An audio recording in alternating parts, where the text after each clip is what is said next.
The only country that I think has no tariff yet attached to it is Russia. And they're the reason is because they are sanctioned, and a sanction isn't so different from a tariff. A sanction is a direct interference by the United States government in the private market. Let me give you an example. Most Americans believe that it is part of the very Constitution of the United States to respect private property. Okay? When the Russians invaded Ukraine in February of 2022, shortly thereafter, the United States, with its European allies, seized about $300 billion worth of reserves owned by the Russian government as a backing for their currency reserves.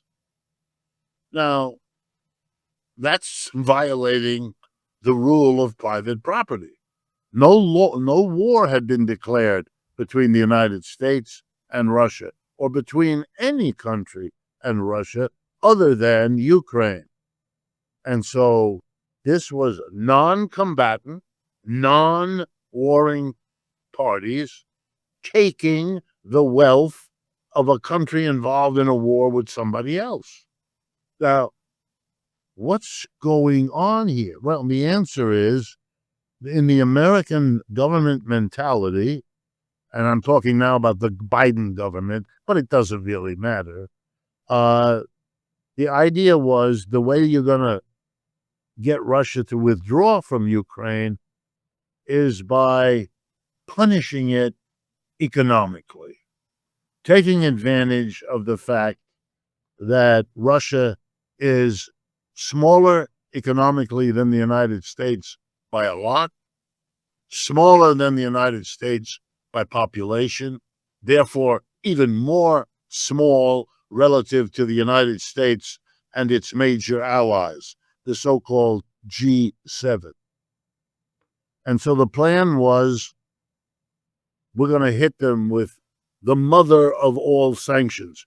I believe that's a quote from Senator Lindsey Graham, the mother of all sanctions. And the biggest part of that was that the Europeans stopped buying oil and gas that are two of the most important exports of Russia in the modern world. They are the second or third richest oil-producing country in terms of how much oil they have under their soil. So they were punished. And statements were made by Mr. Biden and his advisors. This will bring the ruble will become rubble. They like that one. Russia will be brought to its knees. Another remark. None of that happened. The ruble is fine, and Russia economic growth is faster than the United States for the last 2 to 3 years of the war. What was the mistake then? You misunderstood it. You haven't defeated Russia. Russia's winning the war. Ukraine is losing the war. Everybody in the world who pays attention knows that. So what happened? Well, here's the answer. The United States didn't understand that the world has changed, which is another way of saying the empire is declining, and the response of the United States is denial that what I just said is true.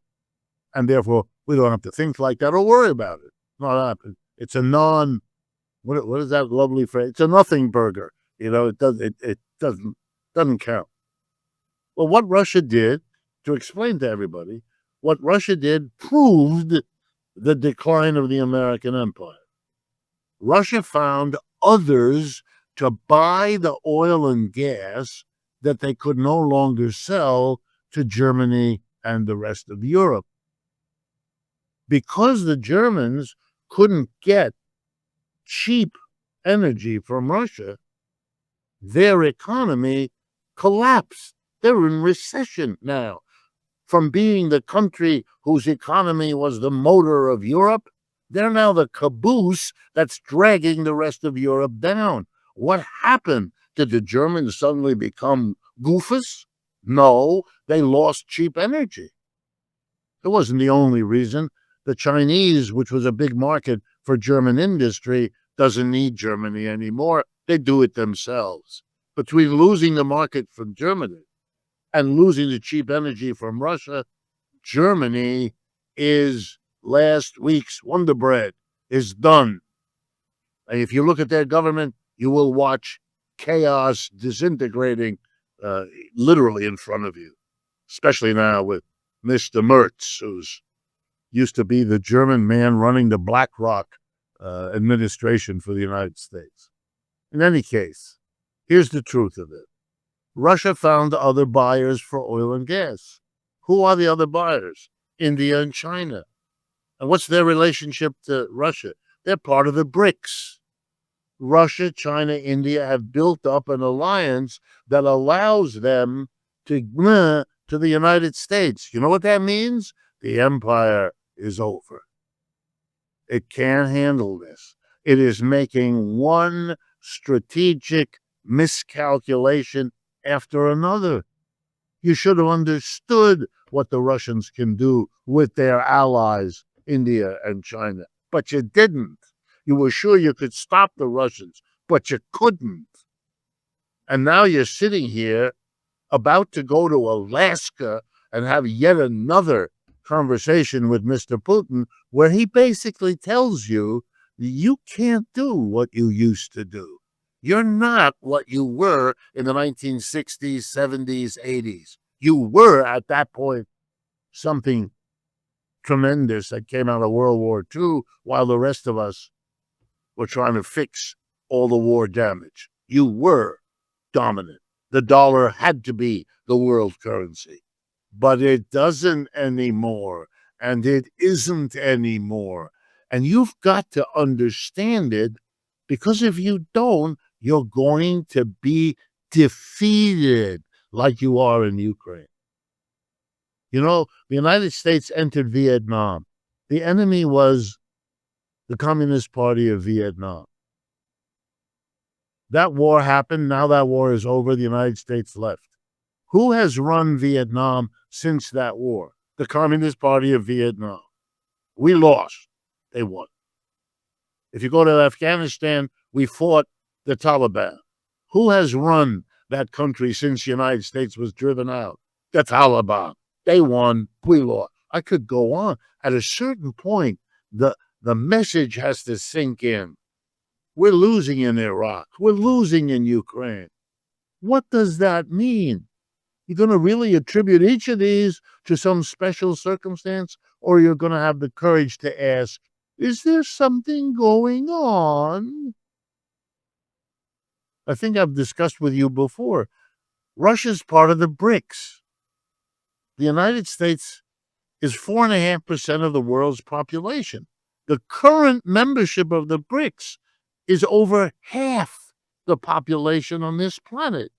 We are 4.5%, they are half. And they have China in their half. And they have Russia in their half. And they have India in their half. Holy mackerel. We are becoming a mouse pretending to joust with an elephant. And that's not going to come out real well for the mouse.